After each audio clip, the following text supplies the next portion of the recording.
สัก2-3 ใบแล้วเนาะเนี่ยค่ะแล้วก็จะแยกประมาณนี้นะสวัสดีค่ะคลิปนี้นะคะก้อยจะมาแชร์วิธีการเพาะต้นกล้าของมะเขือเทศเป็นต้นกล้าพร้อมปลูกนะคะมีวิธีการที่ไม่ยากเลยแต่ก่อนจะไปชมคลิปฝากกดไลค์กดแชร์แล้วกดติดตามให้ด้วยนะคะ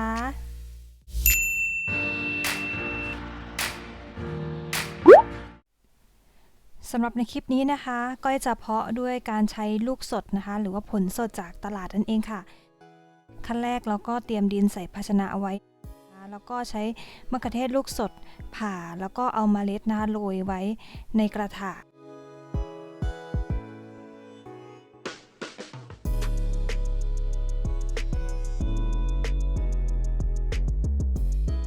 จากนั้นก็ใช้ดินปิดนะคะเพื่อให้ความชุ่มชื้นประมาณ7 วันก็จะเริ่มงอกแล้วค่ะ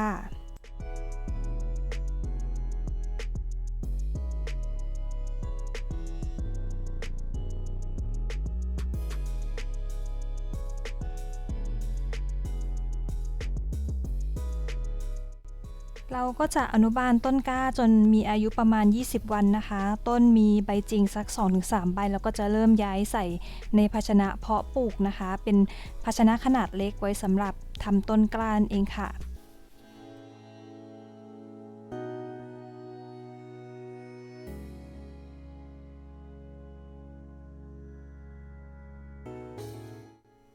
สำหรับขั้นตอนนี้นะคะเราจะทำในช่วงของตอนเย็นแดดร่มลมตกจะดีที่สุดค่ะเราจะเอาดินใส่ในภาชนะที่ทำเพาะแบบนี้นะคะจากนั้นก็รดน้ำให้ชุ่มเลยค่ะให้ดินดูดกับน้ำให้ได้มากที่สุดจากนั้นเราก็จะเอาต้นกล้าที่เรานำออกมาจากกล่องเพาะนะคะ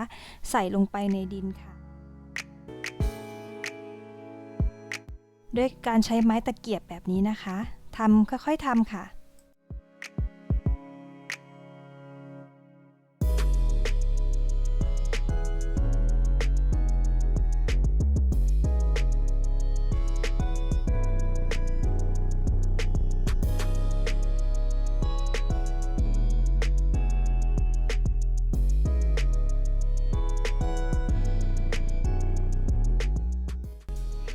ทำแบบนี้ให้ครบทุกต้นทุกหลุมนะคะจากนั้นก็เอาวางไว้ในที่ร่มสัก3 วันรอให้เขาติดดีขึ้นแล้วก็ย้ายไว้ในที่แดดค่ะ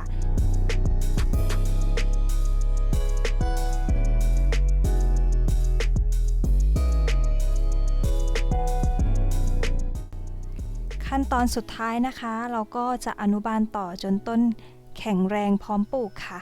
ใช้เวลาประมาณ30 วันนะคะสำหรับการเพาะต้นกล้าพร้อมปลูกก็จะมีอยู่เพียงเท่านี้นะคะส่วนการปลูกแล้วก็ดูแลจะเป็นในคลิปหน้าค่ะโปรดติดตามในตอนต่อไปนะคะถ้าชอบหรือถูกใจก็อย่าลืมกดไลค์กดแชร์แล้วก็ติดตามให้ด้วยนะคะสวัสดีค่ะฝากกดติดตามเพื่อเป็นกำลังใจแล้วอย่าลืมกดแจ้งเตือนตรงนี้ด้วยนะคะ